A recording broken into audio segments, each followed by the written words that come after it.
Nice preaching when you are wearing clothes that look old as fuck. This is a $20 t-shirt. I got this from a fucking designer shop in LA, okay? Get the fuck off my back. I like it. It says raw, but backwards it says war, because it's my two elements, okay? I'm a lover and a fighter, all right? Raw for when I raw dog your ass pussy, and war for when I proletarian revolute. All right? Can we do this? Ben Shapiro, you're followed by millions of people online and on... Wait, fuck. If I'm going to do this for YouTube... Ben Shapiro... Shut up! If I'm going to do this for YouTube, I have to lead into it a little bit. Hi, YouTube. This is a YouTube video I'm clipping from my stream. Haha. Whoa, dab. What a crazy, what a crazy online figure I am, huh? I'm going to watch this YouTube video. I'm going to probably talk about it. There we go. There we go. That's the intro we needed. Ben Shapiro, you're followed by millions of people online and on social media. You're one of the biggest names in American conservatism. He looks so mad. He looks so mad. What the fuck? Why is he glaring like that? Oh, he looks like a silly child. Oh, God. What is it you think you're tapping into? Well, I think that there are a couple of things. One, there is actually a hunger for different ideas. The monolithic nature of the United States media is pretty evident in terms of its politics. People tend to agree on essentially the liberal point of view and increasingly a radical leftist point of view in the media. Okay, so we're going down this point by point. For one, this is a fucking lie. To suggest that people in the media are abetting radical left-leaning perspectives when the like Democrats and the news organizations they buy are already like starting to fucking rep against Bernie, like misrepresent poll numbers and manufacture consent in the Chomsky-esque sense, to suggest that they're fucking radical left ideas is fucking hysterical, okay? Also, Fox News has been getting more conservative leaning over the past 20 years. Ever since the Bush presidency, ever since 9/11, they have gone way the fuck farther with their anti-immigrant, anti-Muslim, Islamophobe, anti-socialist propaganda, okay? So to suggest that what he's talking about right now is the Overton window. But what he's saying is that the Overton window goes from like really milquetoast center right to far left right now.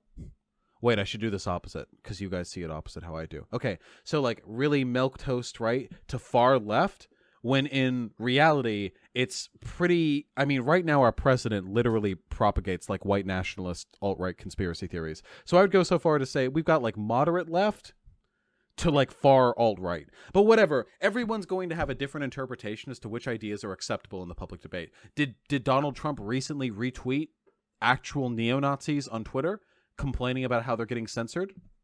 Yes. Does that prove my point? Yes, it does. Ben Shapiro is complaining about the Overton window because he wants it shunted farther in favor of the alt-right neo-Nazism that he propagates.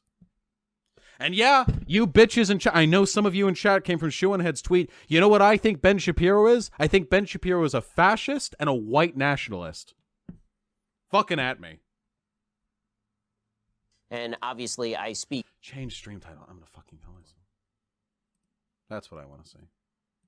Speak to in response to that. At the same time, I try to provide an honest take on the issues of the day, and that means that I am not beholden to the Republican Party, for example. It means that I am going to speak out whenever I think that a principle is being violated, just no matter who is doing the violation. You worked for the right-wing Breitbart website, but you left over its support for Donald Trump. And I think you said you'd never vote for Mr. Trump. Why is that? Well, in 2015, 2016, the Breitbart made a hard turn in favor of one particular candidate, and that's their... Implying that Breitbart was never at any point 100% guaranteed to side with like the farthest right, like white populist candidate possible. Prerogative. Lots of publications have an editorial point of view, and Breitbart was one of those. The reason that I left Breitbart... The interviewer is a conservative, by the way? Yeah, I know Andrew fucking Neil is a conservative because I'm not an idiot like Ben Shapiro. Breitbart specifically was because of an incident in which a Breitbart reporter, a female reporter, was grabbed on the arm by Corey Lewandowski, then the campaign manager for President Trump, and was bruised on the arm, and then Corey Lewandowski proceeded to lie about it, and Breitbart proceeded to throw its own reporter under the bus, suggest that she was lying or making this up. And at that point, I determined that I could no longer work for a publication that wasn't even willing to stand up for its own reporters. And then you went ahead and made the Daily Wire, which is basically identical to Breitbart, except it's got a little bit more of a professional facade. And instead would throw those reporters under the bus in favor of a candidate that it sought to back. Haven't you lost your battle for the Republican Party, though? Isn't the Republican Party now the party of Trump? No, I mean, I think that the Republican Party is always the party of whomever is the president, technically speaking, but...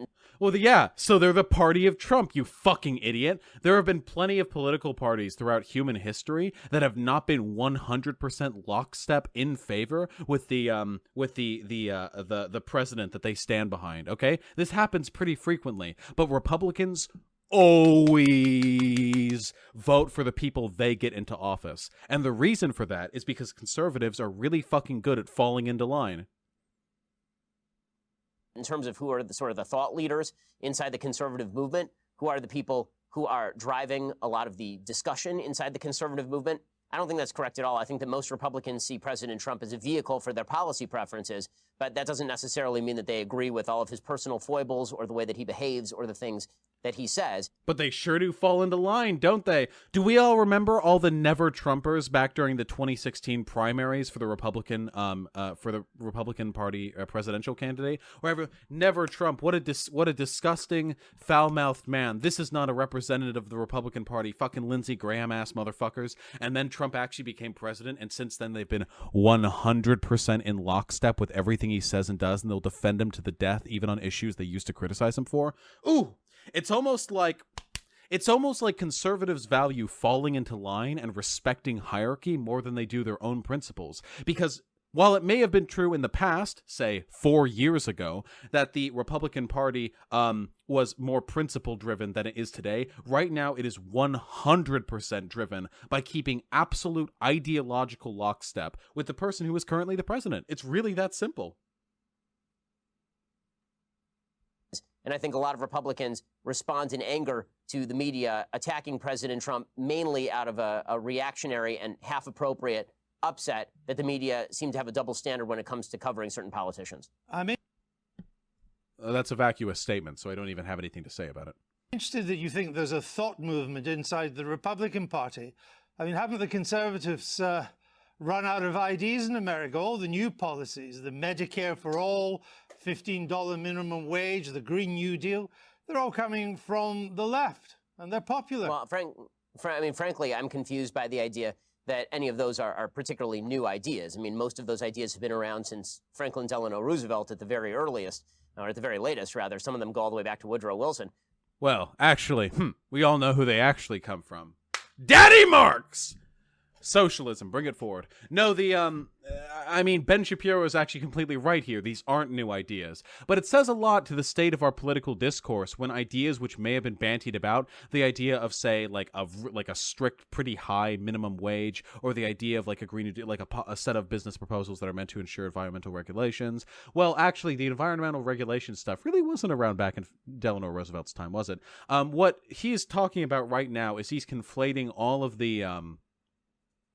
He's essentially saying that every policy which has been born of left-leaning people is like antiquated and built specifically from like failed ideas of the past, which is nonsensical, of course. The Green New Deal is very firmly rooted in the environmental understanding of the time, and the minimum wage, obviously people weren't asking for a $15 an hour minimum wage way back in FDR's time, but it's reasonable to assume that the policies which he pushed would have come in step with a higher federal minimum wage. The truth of the matter is, though, is that this is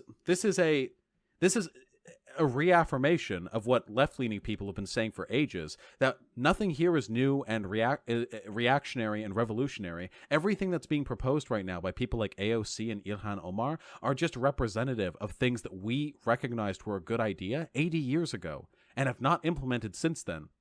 Ever since FDR, ever since the New Deal, we've seen a slow, subtle erasure of all of the protections that made this country so economically and socially prosperous during that time.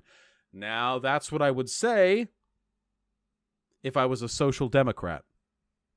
But since I'm not a social democrat, since I'm actually an anarchist, I must reaffirm the position I truly hold, which is that things like a higher minimum wage, things like the Green New Deal, things like Medicare for all, are not the solution we need.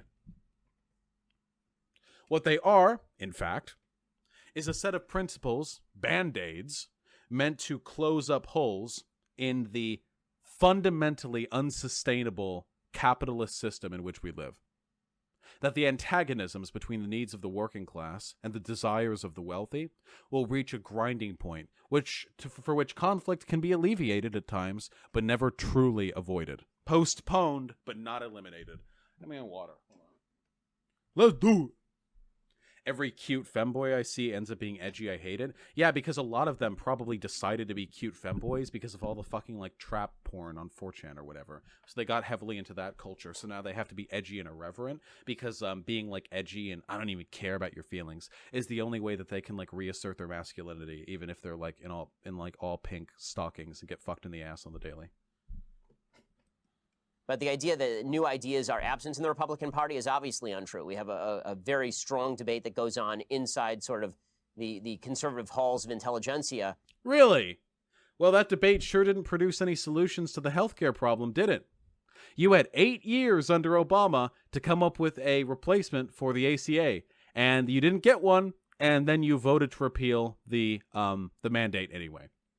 You know, the halls of intelligentsia for Conservative Party do not seem to be producing very much in the way of practical policy. About what is the appropriate action to take with regard to the medical system. Should global warming...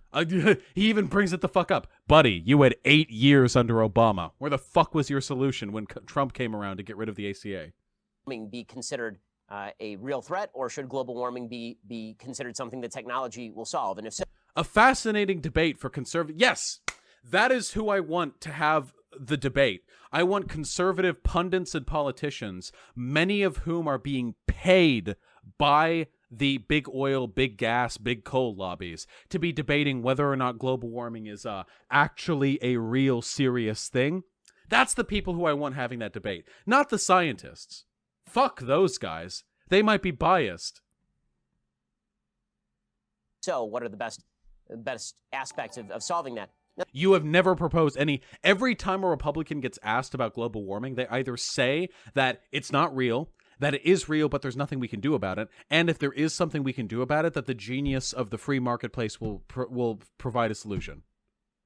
And sometimes they even go so far as to say it's happening, there's nothing we can do to change it. It's already too late. How could we have known? Now, there's a rich intellectual debate on the right about nationalism versus patriotism, for example. Or nationalism versus patriotism? Yeah, potato versus potato? Shut the fuck up. Every single Republican is the exact same flag-waving, gun-holding, Bible-toting dipshit who maintains the exact same position of white and subsequent American exceptionalism, who invades and displaces and engages in soft imperialist power over developing nations to maintain the business interests of our corporations. You're all the same. There's no fucking rich debate having here. I love this idea. Like Ben Shapiro is implying that there are conservatives who they're like, all right, time for a roundtable meeting. And they all begin. Lindsey Graham and Ben Crenshaw just sitting there fucking whatever. Like, all right. Do you guys think we go too far with the pro-America stuff? I really feel like over the past few years especially, the extent to which we've been pushing pro-Americana values actually undermines the constitutional values that this nation was. Nobody talks about this. Nobody does this. They don't. At least I'll have a productive conversation on whether or not being a fucking idiot who just reps pro-America talking points day in and day out is a good thing for society. Hint, it's not. But they don't have these conversations. Or populism versus free marketeerism. That debate is happening on the right to sort of suggest that the right in America is bereft of ideas, but the left is full of ideas. Well, then, it sure is a shame that you're not proposing any ideas. Right now, it's really fucking funny because fucking Andrew Neil just said, hey, the left have cool new ideas or whatever for global warming, for healthcare, and for economic disparity. And Ben Shapiro goes, well, we have ideas too. We just haven't produced any. There's no actual evidence of these ideas or discussions taking place. I know we mostly just shoot down other people's discussions of those ideas and act as though we'd be better off without any discussion taking place at all. But trust me, behind the scenes, we're having very intellectual conversations on these matters, okay? You have to trust us. I just got a big ass donation, but I'm not getting to it until the end of the fucking video because I'm a principled kind of boy. Number one, not all ideas are good ideas. I mean, AOC is pretty good evidence of that. You'll get those feet pics one day, Bernard. I'm a big fan of some old ideas myself that I think are pretty good. Like slavery. To anyone who disagrees with me, you're wrong. Ben Shapiro is pro-slavery. But beyond that, I think that it is intellectual sneering of the highest order to suggest that only the left has new intellectual sneering of the highest order? Whew. Ben, I thought you were a wordsmith. You nervous, Ben? indecent ideas. Some of the ideas that are popular in your side of politics would seem to take us back to the Dark Ages, Georgia, new abortion laws. Look at Ben Shapiro smiling. What is wrong with this guy? He looks so weird when he smiles. Which you are much in favor of, that a woman who miscarries could get 30 years. A Georgian woman who travels to another state for an abortion procedure could get 10 years. These are extreme hard policies. Well, okay, a couple of things. One, I'm not sure. I mean, frankly, I don't know whether are you an objective journalist or are you an opinion journalist? I'm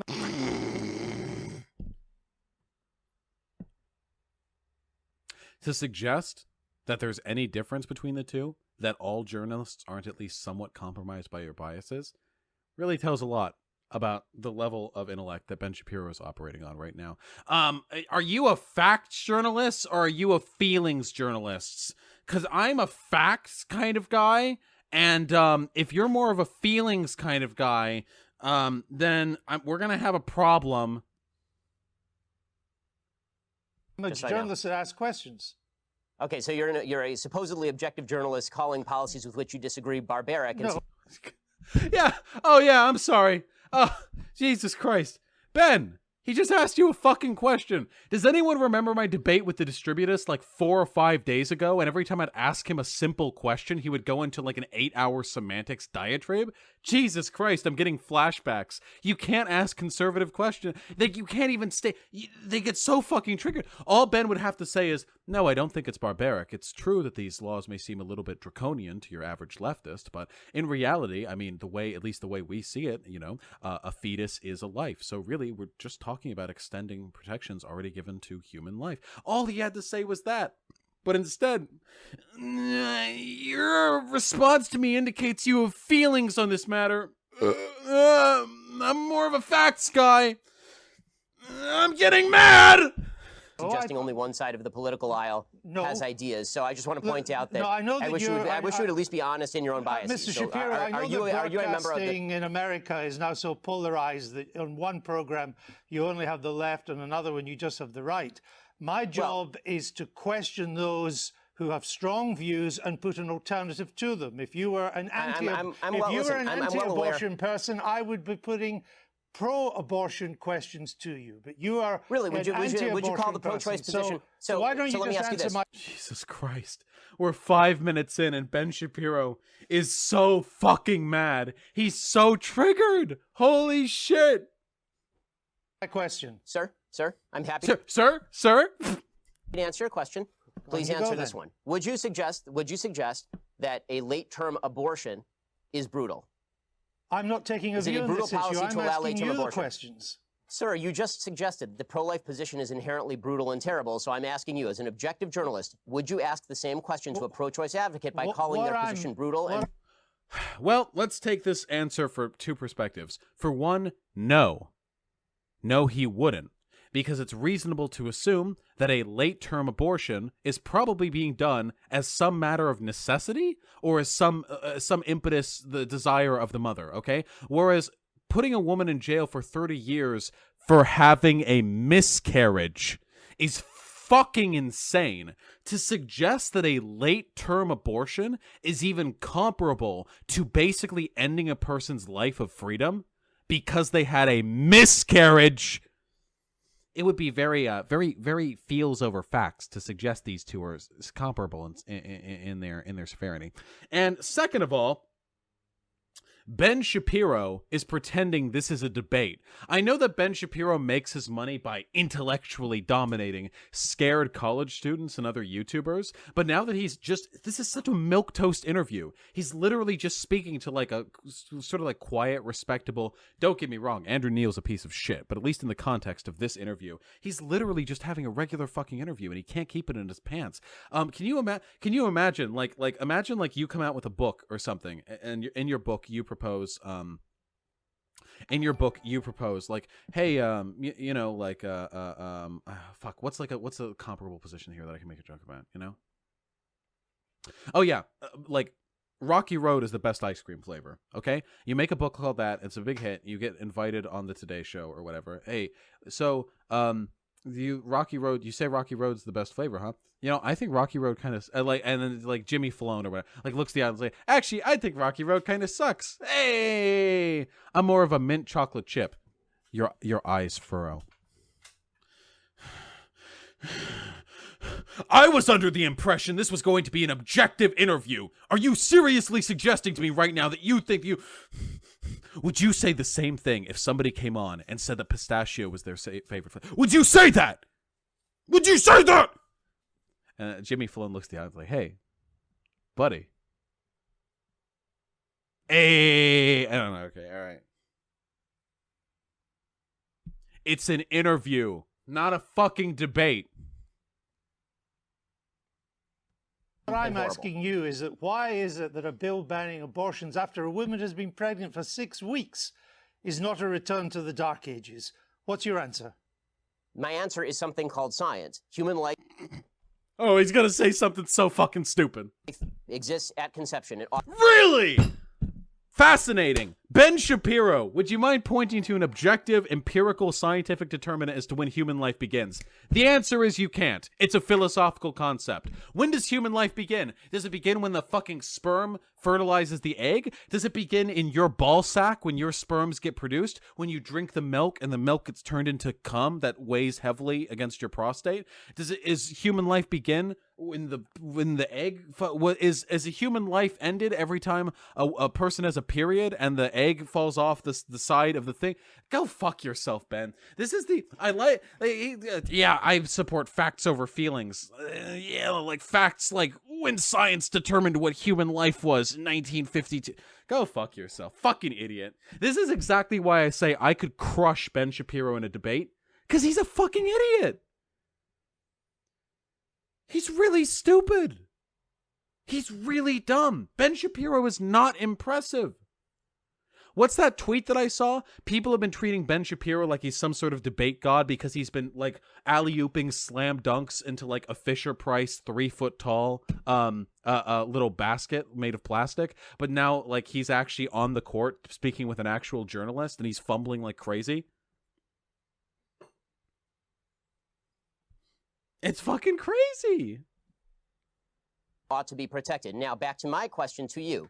You purport to be an objective journalist. BBC purports to be There's no such thing as an objective journalist. an objective down-the-middle network. It obviously is not. It never has been. And you, as a journalist, are proceeding to call one side of the political aisle ignorant, barbaric, and sending us back to the Dark Ages. He's so mad. He gets asked one question about an abortion law that is considered draconian by the majority of this country, and he's so fucking mad. I expected fair treatment, but you asked me a question that criticized my values. You said you were objective. You said you liked facts. Why don't you just say that you're on the left? Is this so hard for you? Why can't you just be honest? And this is where Andrew Neil realizes that he doesn't need to take this guy seriously anymore. Jesus fucking Christ. So for those of you who don't know, Andrew Neil is not a leftist. He's a conservative. He's a conservative pundit. He's not even close to being on the left. Not even slightly close to being on the left. Mr. Seriously, Shapiro, it's a serious question. Mr. Shapiro, if you only knew how ridiculous that statement is, you wouldn't have said it. You know, I'm not a personal advocate for respectability politics. You can all probably see that. Holy shit, do we have 1.7 thousand people in here? What the fuck is wrong with you people? Fuck yeah, cool. I'm not normally a big fan of respectability politics, like, at all, because I don't care. But there is something to be said about seeing how political pundits used to operate, speaking to how a political pundit operates today. Ben Shapiro has come off as whiny, entitled, and just kind of bratty so far in the first 6 minutes of this. And Andrew Neil, all he says, Andrew Neil could have been like, "You fucking idiot, I'm a fucking conservative, look at my conservative badge." But instead, just calmly chuckles. If you knew how idiotic that statement was, you wouldn't have said it. There is something to be said for the calm, respectful slam. I think we can agree on that, right? I can't do it. At least I won't do it here. But there is value in that. Okay, let's keep going. So let's move on. Would you vote I for think it's Mr. pretty evident from your own questions exactly what you are, sir. Trump? He's so fucking mad. He didn't even do the research to realize who would be interviewing him. Ben Shapiro, are you too busy titling your own videos? Does that take up too much of your own day for you to go ahead and make a quick Wikipedia article search on the person who's going to be interviewing you? Would you vote for Mr. Trump in 2020? I'd certainly consider voting for Mr. Trump in 2020, just like I'd consider voting for anybody else in 2020. He's so fucking spineless. Guys, he's like the data distributist guy. The distributist, whatever, the distributist, that fucking guy. This is how you get all conservatives. They're so fucking dodgy. Who? Benjamin, fucking pirouetting away from that point right there. Would you consider voting for Trump 20? I don't know. Like, I'd vote for anyone, I guess. But didn't you once say that you'd never vote for him? I said that I wouldn't vote for him in 2016. And then I wrote a column for National Review explaining the conditions under which I might change my mind. You're a culture war warrior. Isn't he largely on your side? You wrote once it was unlikely he'd appoint conservative judges to the Supreme Court. He has. Right. So you were wrong. I like many of President Trump's policies, even if I still have serious reservations about his personality and character. Do you think there's a He didn't even acknowledge being wrong. He literally made a factually wrong prediction, and he just called out on being factually wrong. And Ben was like, "Yeah, I don't know. I don't like him all the time." He can't even say like, "Yeah, I was incorrect in that assertion." Democrat that could beat him in 2020? Sure, I think there are several Democrats who could beat him in 2020. Who would have the best chance? I think that Joe Biden is likeliest to beat him, considering that he has significant appeal in a lot of the Rust Belt, in places like Pennsylvania, Michigan, Wisconsin, the places that President Trump needs to win to retain the presidency. Just so you guys know, I fucking hate Joe Biden. I hope you all understand that I fucking hate Joe Biden, okay? If you're watching my stream right now and you're not even voting for Bernie, just die. Just choose to stop existing. And Joe Biden also has a long history in politics, which means that the American people already have sort of a preconceived vision of him. President Trump, as a campaigner, is very good at dragging unknowns through the mud, or at exposing details about people that are previously sort of covered up. But when it comes to Joe Biden, he's been well exposed for a very long time. Most people know him, and he's not nearly as unpopular even going in as Hillary Clinton was in 2016. Wait. You think that if Bernie Sanders ran as the primary candidate, that Trump would be like that the process would dig up more on him than they would on Joe Biden? I guarantee you Joe Biden has some rapes in his past, like some actual fucking rapes, okay? Fuck Joe Biden, absolutely. I guarantee, oh God, if he ends up being the primary fucking candidate, he's gonna go the fuck on up there. And he's gonna, oh God, they're gonna find out. They're gonna fucking Kavanaugh that motherfucker. And he's gonna stumble so hard. Oh God. Listen. Bernie Sanders is a cool ass dude, okay? I'm pretty sure there's nothing that bad in his past. So if it was a close race between Mr. Biden and Mr. Trump, you would, from what you say, I think, probably go for Mr. Trump. Yes, I would vote for Mr. Trump if it were a race between Biden and Trump, because I think that the damage that President Trump has done to the country on a character and rhetorical level has already been done and cannot be undone. I don't see it as getting worse day by day. That is the new status quo, unfortunately.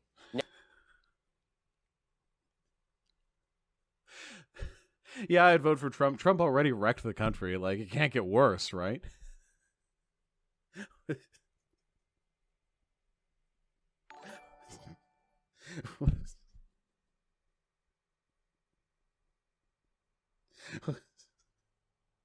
Okay.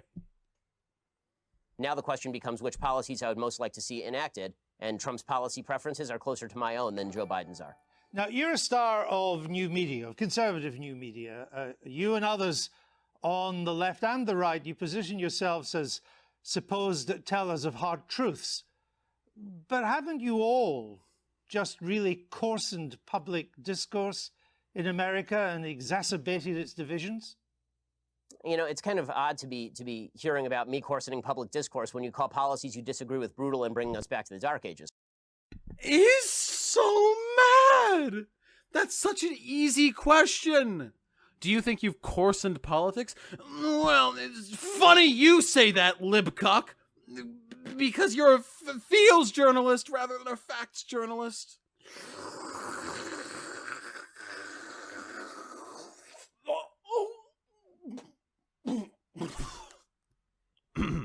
Yes, sir.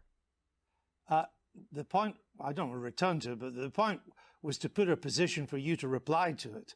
And I thought we'd covered that. That's.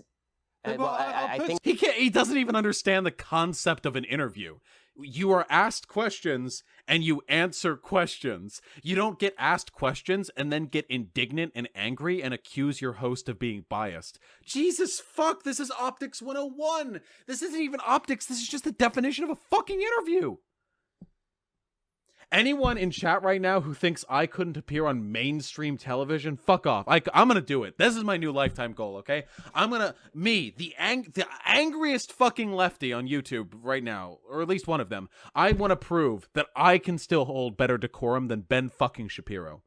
I'll show up on national television in a fucking tank top with my belly hanging out. I'll have just the chest hair poofing out. I'll have some gold chains, and I'll come off with let me tell you, folks, so much decorum. You won't believe it. It's gonna be the best. Some of the points too, because on your videos, characterization of issues is part of the problem in the coarsening of public debate. Well, maybe it's also part of your problem. Guys, remember, 30 years of prison for having a miscarriage is not a problem. Calling that policy barbaric is a problem. Just remember. Too, because we have from your YouTube videos, Ben Shapiro destroys the abortion argument. Ben Shapiro destroys transgenderism and abortion. Is that not a kind of coarse public discourse?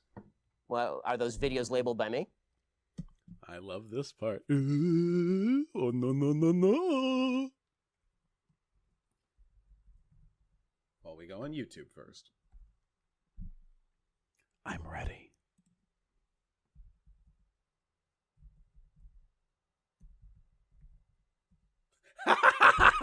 The top destroys my sandcastle.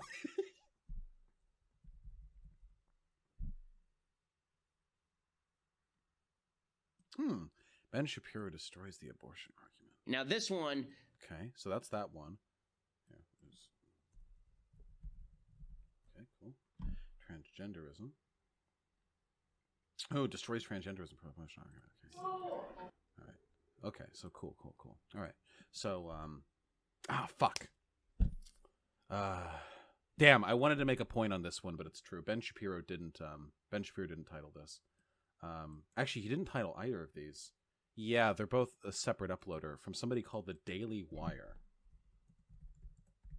I don't know who they are. I wonder if they know like the extent to which they're undermining Ben Shapiro's belief that that civic discourse should be conducted in a non-coarse manner to avoid exacerbating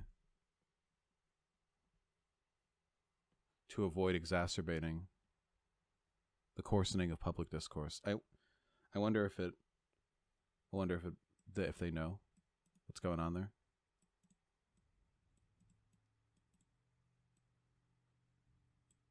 Because hypothetically, like, if they didn't know, you know, it would be pretty embarrassing to own a news and opinion website, and for that website to put out multi-million view YouTube videos which contribute to the exact same coarsening of public discourse that you wrote a book about combating.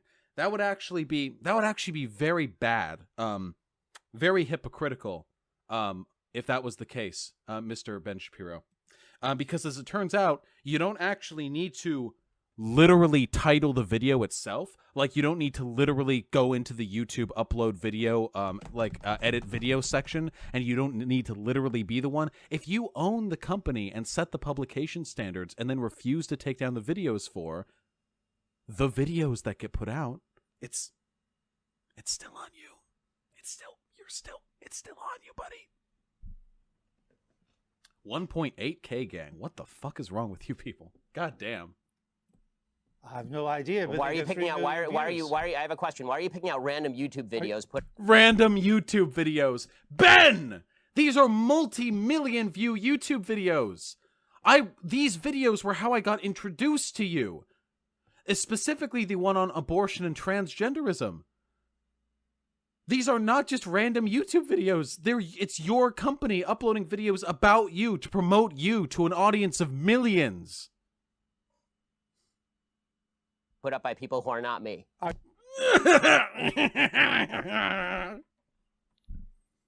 you and then attributing the titles to me. Are you unhappy with the way they've been described? I think that people can describe me however they please. He's so fucking slippery. He can't answer a question. Hey, do you think this policy is barbaric? You value facts over feelings. Hey, would you vote for Trump? I think I could vote for anyone, I guess.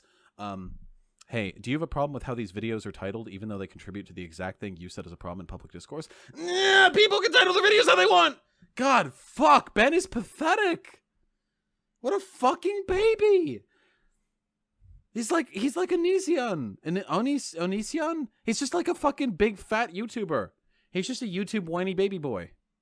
Free country, and I'm all in favor of a public debate. If you watch the actual clips, they are generally civil conversations between me and somebody who disagrees with me. You say in your new book... Then why did you deliberately engage in a marketing push through your own channel to promote you as somebody who destroys liberals with facts and logic? That's literally the meme about you, Ben Shapiro. That's why everyone has the facts and logic. Ben Shapiro destroys my sandcastle. Ben Shapiro destroys my hope and dreams. Ben Shapiro grabs my hopes and dreams, rips them out of my chest, pulls them into a suplex with a rotational speed great enough to distort the atmospheric conditions of the Earth, and pile drives it into Mexico City, thus annihilating once and for all both my facts and feelings and the cartel. This is you. This is your brand. You suggest that America's largest struggle at the moment is, quote, the struggle for our national soul. We are so angry at each other right now. And I think that's true. I've just returned from the United States. But aren't you part of the problem with the way you go about your discourse, not the solution? Oh, he's gonna get mad. Oh my God, look at him. He looks like a fucking reptile, like a fucking, like horned lizard. Looking with slit eyes before it shoots blood out of the little... You know the lizards in the desert? They shoot blood out from the little thingy in their eye, the little duct? I think we can all do better in our discourse, but the fact that I've reached out to so many people across the aisle to have conversations with them is pretty evident. The fact that I was willing to walk from a publication that was paying me money over principle is pretty evident. The fact that I've called out President Trump, a member of a party of which I am a member, repeatedly when I think that he has done things that are immoral. I think... Let's go over these point by point. ...that was paying me money over the aisle to have conversations. I think we can all do better in our discourse, but the fact that I've reached out to so many people across the aisle to have So opening up, I think we can all do better in our discourse. Okay, so completely fucking distancing himself from any harm, from any blame or culpability whatsoever. I thought you were the party of personal responsibility, Ben Shapiro. Jesus Christ. He's asking if you personally contribute to a problem that you wrote on, and you're like, oh, well, we could all do better. Conversations with them is pretty evident. The fact that I was willing to walk from a publication that was paying me money over principle is pretty evident. Oh, wow, incredible. Independently wealthy and famous person, Ben Shapiro, walked away from Breitbart over principle. Wow. Hey, can we get a round of applause in chat for Ben Shapiro for having the personal fortitude and the strength of character to walk away from fucking Breitbart when nothing about his own like financial status was really on the line. He was going to live an upper middle class life no matter what happened. Go you, Ben Shapiro. Nicely done. You really showed us how strong your conviction, how rigorous your moral fortitude is. Good job, Ben. The fact that I've called out President Trump, a member of a party of which I am a member, repeatedly when I think that he has done things that are immoral. Incredible. You called out the most objectionable politician in modern American history. Ugh, that's great. I mean, you still stand with his party in most of his policy positions, and you still defend him very frequently. And you calling him out doesn't seem to have really done that much for the discourse. But well, what are you gonna do? I think is decent evidence that I'm looking at least for a civil conversation. So the fact that you walked away from Breitbart and the fact that you've criticized Trump at some point in the past indicates you're looking for civil conversations? How the fuck does that follow? Excuse me? I don't think those premises naturally follow into the conclusion you have brought us, little Ben. Well, as you say in your book, you say that there's quite a key phrase, we are so angry at each other right now. But as I say, aren't you part of that anger? Aren't you encouraging that anger? For example, you described Mr. Obama's State of the Union address in 2012 as fascist mentality in action. Obama's State of the Union address in 2012. Yes, Ben, you got it. You stopped the fascism. Nicely done. Nicely fucking done. Well, I think that if you want to Look at his face. Look at him. Mentality in action. Look at him. Well, I think that if you want to argue with the characterization, then we can talk about what exactly his State of the Union address said. Is it charged language in politics? Sure. The problem that I have is not with charged language in politics, which I'm generally in favor of. I like a robust public debate and a very loud and spirited public debate. I have no problem with that whatsoever. What I'm talking about is the assumption that people with whom we disagree politically are inherently of bad character or, in your words, want to bring us back to the Dark Ages. He's still mad. Oh, he's still so fucking angry. He doesn't get it. In an interview, you're asked questions so you can either succumb or refute them. That is how you come out on top of an interview. If you had given a clean, little cogent soundbite in response to that, you would have come out looking great, buddy. You would have looked just fine. Didn't help that you called this famous conservative journalist a leftist either. But again, it was your description of the state. Oh, by the way, in his suggestion that he's fine with charged language, but isn't fine with demonizing people who disagree with you, when he literally talks about how all Muslims, or like a ton of Muslims, are radicals, and how Western civilization, or I'm sorry, Judeo-Christian civilization, so we can fit Jews in there, but not the Abrahamic faith of Islam. So he talks about how these people are like a tide that are going to destroy the world, and how Europe is already buckling under the weight of its immigration, how Muslims are soon going to be demanding Sharia law across America. Ooh, Ben Shapiro, I don't know if you're the kind of person who wants to talk about the necessity of engaging in rhetoric that doesn't demonize the opposition. State of the Union address in 2012. Anarcho-tac? Anarcho-tac. Anarcho-tac? Anarcho-tac. It's time. Do me proud. Godspeed, Anarcho-tac. 12 as fascist. The wording of President Trump's 2012 address was bad and wrong. That's all. Oh, there are plenty of things that are bad and wrong, but it doesn't make them fascist. Well, I suppose that's true, but this is fucking comedy in action. Holy shit. Fascist.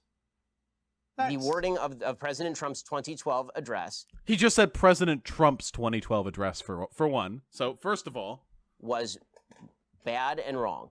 That's all. There are plenty of things that are bad and wrong, but it doesn't make them fascist. Well, I suppose that's true, but if you...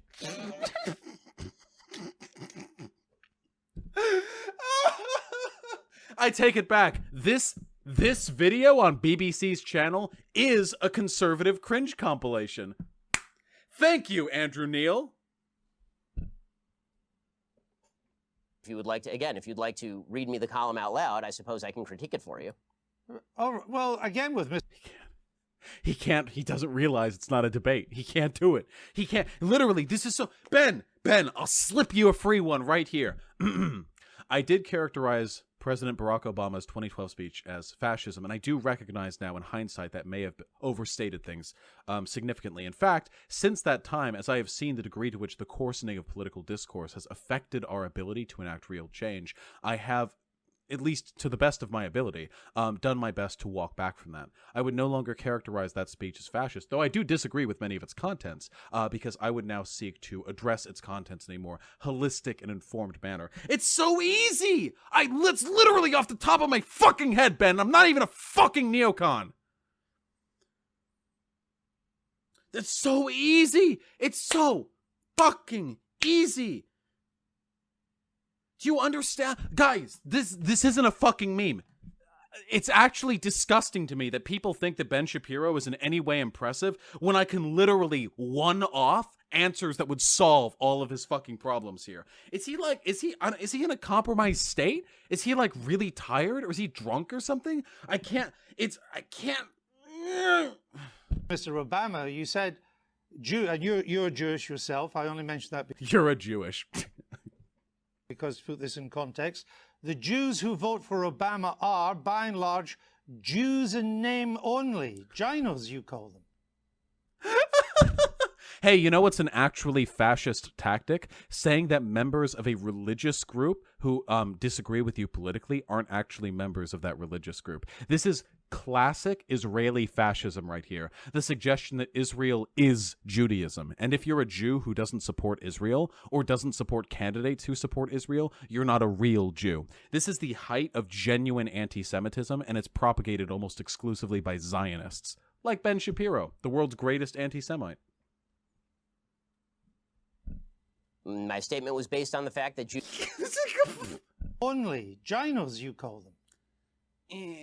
My statement was based on the fact that Jews in the United States, as an ethnic group, are largely irreligious, which is true by every single poll. Jews are the most irreligious group in the United States. As an Orthodox Jew... Well, yeah, because they're Jewish in ethnicity, like they have Jewish ancestry, but they are not themselves. They don't practice Judaism. But that's not really what he asked you. Who actually takes Judaism seriously. The point that I am making is that most Jews who are ethnically Jewish are not religiously Jewish in any context. No. No, that's not what you fucking said, and he's about to call you out on it. If your only point was that the majority of ethnically Jewish people aren't religiously Jewish, what the fuck does President Obama have to do with it? What does voting for President Obama have to do with the sincerity of one's religious faith, Ben? Oh, no. The point you were making is that Jews who vote for Obama... Get him. Hey, you know what would have been nice? If David Pacman had shown even a fifth of the stones that Andrew Neil is showing in this. If David Pacman had hit home in the hard questions on Tim Pool, the same way that Andrew Neil isn't even going that hard. He's just asking questions Ben can't answer because Ben is a hypocrite and a liar.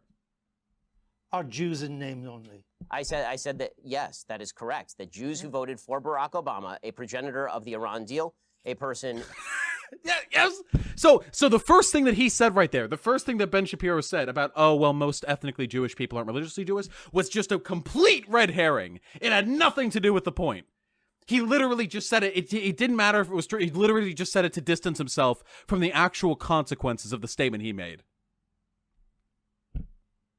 Who was cracking down on religious liberty, a person who spent much of his career as... Excuse me, did Barack Obama crack down on religious liberty? Did that happen? President of the United States, attempting to deprive Israel of the necessities to defend itself. Yep. Oh, well, there you go. So you're saying, again, that somebody who doesn't support Israel is necessarily not a true Jew. Ooh. Oh, Ben. You're so fractally wrong. You're so unimpressive, Ben. The only shame is that, the true shame is that you are given so much more attention and repute than you deserve. Because you're really very unimpressive, Ben. that people, Jews who voted for President Obama, by and large, cared about Judaism far less than they did about other priorities. Again, suggesting that support of Israel is the most quintessentially Jewish priority. You said they should turn their badge in as a Jew. Yes, I believe that if you are somebody who takes Judaism seriously, that comes along with ideological commitment. Mm-hmm. If you're a Jew, if you want to be a Jewish person and practice Judaism, you would better support the fascist religious ethno-state in the Middle East, engaging in a constant war of aggression with their Palestinian neighbors, and probably in 50 years, the rest of the Middle East, by how things are going. Mm-hmm. Remember, hey, listen, buddy, if you're a Jew and you don't support genocide, like, what are you even doing, really? I mean, I guess. Also, I hope you're having fun, by the way, going through every old tweet that I've ever sent to try and do gotcha questions. But they're not gotchas. Your book is about the necessity of getting rid of coarsening political discourse, which by necessity alienates, ostracizes, and demonizes the other. But you do this constantly. It's literally your model. I don't understand how whoever fucking ghost wrote this for you didn't die guffawing, their ribs poking through their stomach as they doubled over and laughed themselves to death at the hypocrisy of Ben Shapiro saying we need to get rid of coarsening political rhetoric. These aren't gotchas. He's asking you questions as to how you can simultaneously criticize people who engage in coarse political rhetoric and engage in incredibly coarse political rhetoric. These aren't gotchas. These are very important, critical questions, very related to the issue. If you'd like to have a discussion about my general philosophy or things I've done in, say, I don't know, that was 2012, so it's now 2019. If you'd like to discuss something I've done in, say, like the past 5 years, why don't we do that? If you'd like, if we could just talk about like general ideas and not ways in which I'm blatantly hypocritical, or if you could not, could not accuse me of believing things that when asked, I say I still believe. Like, I still believe that Jews need to support Israel or they're not really Jewish, but if you could not bring that up with me, that'd be great, because I said it before. I still believe it now, but I said it before, so... How about that? Because your book is a criticism of how angry America is and how America has to do better. And I'm simply I have an entire list on my website, sir. On my list, I have an entire website of dumb, bad things that I've said. I'm simply trying to point out some of the things you've said that seem to me to help to stoke that anger. For example, you said Israelis like to build, Arabs like to bomb crap and live in open sewage. Hey, speaking of fascist rhetoric, literally saying that one race of people is predisposed towards building civilization and another race of people is predisposed towards destroying civilization and living in sewage. Hey, I wonder why I call Ben Shapiro a fucking fascist. I wonder, what has he done? What possible rhetoric could he have engaged in which leads me to believe he's a fascist? This is the height of dehumanization right here. He's literally saying that Arabs have a predisposition to living in garbage and bombing shit. Look at Ben Shapiro. He's fuming. These tweets are indefensible. At least they are if you write a book saying that we need to get rid of coarsened political discourse. If Ben Shapiro had written a book saying, honestly, I don't give a fuck about, like, non-white people, and for realsies, though, like, they're just not human, really, at all, no one would be criticizing you on this, Ben, because at least you would be morally consistent. You wouldn't be a hypocrite. Well, as I say in an article entitled, here's a list of all the giant, bad, dumb things I've ever said. Was that dumb? Well, yes, that's a dumb tweet. And not only, but it is also important to mention that Why is it dumb? You can't just say, oh, that was dumb. You know what he's saying? Hey, here's a list of the dumb things that I've done. Do you know why that's dumb? Do you want to know why that's dumb? It's because he said what he thought out loud. He tread a little bit too closely to his actual thoughts and feelings, which are that Palestinians are subhuman and that Jews are the master race. He's a fascist. Ben Shapiro the only reason that Ben Shapiro plays around with like white mainstream conservatism over here in America is because they support Israel. That's it. That's all he fucking cares about. He's a fascist. The reason why he said it was a bad tweet is because he was too honest. I want to hear him say why it was bad. The next few tweets clarify that that tweet is specifically referring to the Hamas leadership, which, by the way, at BBC, Then why'd you say Arabs? Ooh, not too slippery on that one, Ben. Ben, you're actually quite coarse and easy to grip, just like your rhetoric. Ooh, really strange, criticizing Hamas but saying Arabs? You know how many Arabs there are? Actually, let's Google. How many Arabs are there on Earth? Estimated at this is the number of Arabic speakers living in the Arab nations at around 366 million. So a total of around 384 million considering those who live outside the Arab nations. Fascinating. So that's nearly 400 million people you just brought together because of Hamas. What is a name for the mode of thought which leads you to make broad dehumanizing generalizations about a massive group of people just because you politically disagree with a very small constituency of theirs? What is the... damn, it's eluding me. Fascinating. I've seen is relatively reticent to condemn. No, actually, it wasn't what you went on to do and say. You are correct about the slur on Arabs. It's not all Arabs that want to live in open sewage and blow things up. It's just Palestinians, you went on to say. It says the ones who take sides against Israel in the Israel-Palestinian conflict. Population is rotten to the core, you went on to say. Not Hamas, the Palestinian Arab population. I don't need to respond to all these individually, do I? I say that by poll numbers, they elected Hamas. They elected Hamas. They educate their children in school that Israel should be obliterated, sir. Good. I guess... If you want to read, honestly, this is a giant waste of time in the sense that the entire interview is designed for... First of all, imagine unironically believing that it's wrong for the Palestinians to vote in an organization that pledges to destroy Israel when Israel is currently in the process of destroying Palestine. Just fucking imagine. Can you imagine if Mexico invaded America? I don't know. Fantasize. No, let's say China. China invaded America, and right now American territory is like 1/10 of what it used to be, and now we just have a couple of basically open-air concentration camp colonies spread out along the East Coast. And then, can you imagine if hey, we're taking elections, and one of the leaders is like, hey, we're gonna fuck China up. Yeah, no, fuck China.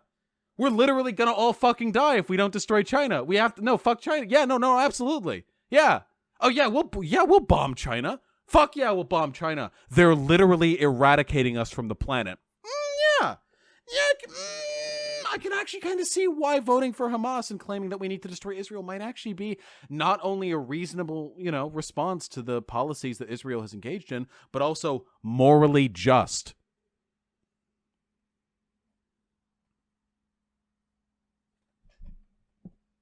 For you to... Is this TOS? No. Listen, if it's unironically TOS to say that there is something, A, unethical about a war of eradication being waged against the Palestinians, and B, wrong for Palestinians to vote in leadership that claim to destroy the country invading them? Yeah. Guys, you have to stop whining about TOS every time Israel comes up. The entire fucking world, except for America, hates Israel. Seriously, it's just America. American Israel. Buddies. Forever. That's it. The rest of the world recognizes. Now listen, a lot of the countries out there that hate Israel do so for anti-Semitic reasons, okay? I'm not denying that, okay? But a lot of them hate them because Israel is an aggressive, warring nation that is relentlessly fascist, that is engaging in a war of genocide against the Palestinians. This isn't a hotly contested issue. Only in America is this seen as like this big hot button debate. Let's finish this up. Shout slogans or old things that I've said at me. I don't see how this forwards the debate. You talk. Oh wait. So this is his full fucking volcanic triggerdom. Okay. So honestly, we got in school that Israel should be obliterated, sir. I guess if you want to read, honestly, this is a giant waste of time. In the sense that the entire interview is designed for you to shout slogans or old things that I've said at me. I don't see how this forwards the debate. You talk about undermining the public discourse. It seems Actually, it was you who talked about that, Ben. Seems to me that simply going through and finding lone things that sound bad out of context and then hitting people with them is a way for you to make a quick buck on BBC off the fact that I'm popular and no one has ever heard of you. YouTuber Ben Shapiro unironically pulling out the popularity card against Andrew fucking Neil. Oh my God. Americans.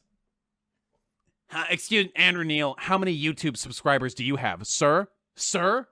Leftist Andrew Neil, how many YouTube subscribers do you have? Jesus Christ. There are not many bucks to be made on the BBC, unlike American broadcasting, Mr. Shapiro. The point I'm trying to make is that your words are highly designed to... Also, imagine being a capitalist and criticizing people for making money off their content. Ben Shapiro. Not a good look. That's a criticism I get to make because I'm an anti-capitalist, okay? You don't get to make that one. Produce the consensus and understanding that the book seems to want to produce.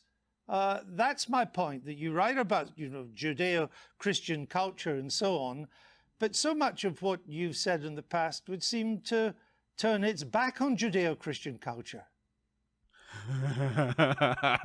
Oh, he's so mad. Look at the little, deep breath he takes.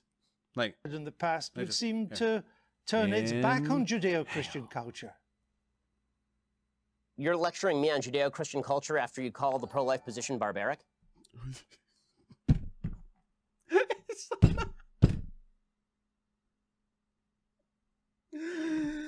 Oh my God, I can't believe people think this guy is some sort of bastion of facts and logic. I just asked you a question. And I asked you a question. You failed to answer a single one of mine. Yeah, it's an interview to you, Ben. Hear it again. I just asked Do it again. you a question. And I asked you a question. You failed to answer a single one of mine. Because it's an interview. He doesn't need to. It's not a debate.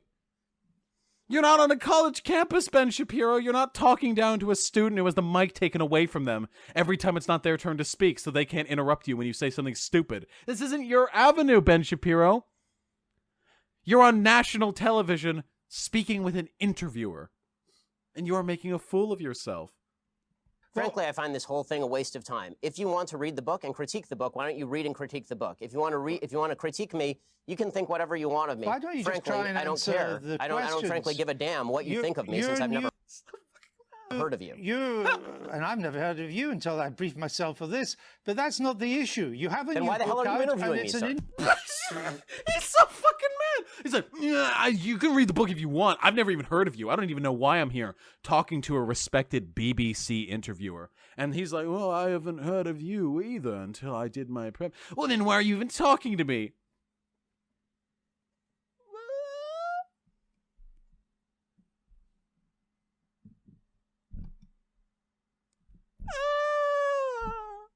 Good comeback, Ben. It's an interesting book. Yeah, this was on TV, guys. This isn't just on YouTube. That's the best part. This was on television. All the fucking Britbongers, they were watching their football rugby cup, and then they heard, oh, what's on BBC then? It's some kind of yank on British broadcast. What? And then they pull their enormous hamster-like front teeth out of their teacups, and they sit down in front of the telly, and they watched Ben Shapiro very, very publicly, very violently shit himself. Just everywhere. Just shit caked everywhere. Now, this is the man, this is the face of a man right here who was shit his pants.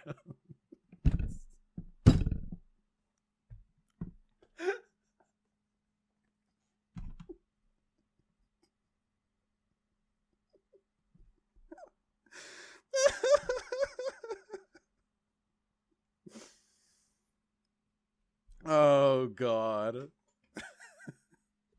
But my point is, your book claims that it'd be nice if you would quote it from time to time. Your book is, well, actually, I've done so several times, and I'm about to do so again, if you would let me just finish the question. Your book frankly, I don't claims think that society honestly, is turning its back sir, on Judeo-Christian values. Yeah, What are those values? What are the values it's turning its back on? I'm not inclined to continue an interview with a person as badly motivated as you as an interviewer. So I think we're done here. I appreciate your time, sir. All right. Thank you so Well, much. thank you for your time and for showing that anger is not part of American political discourse now.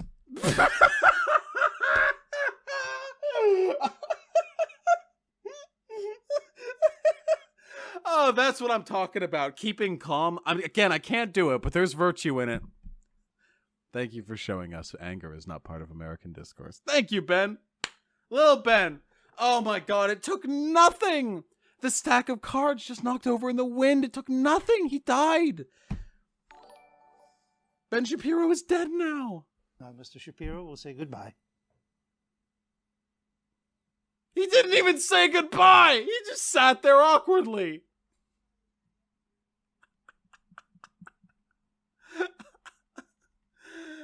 Oh, dear. Ew, how embarrassing. Oh, my God.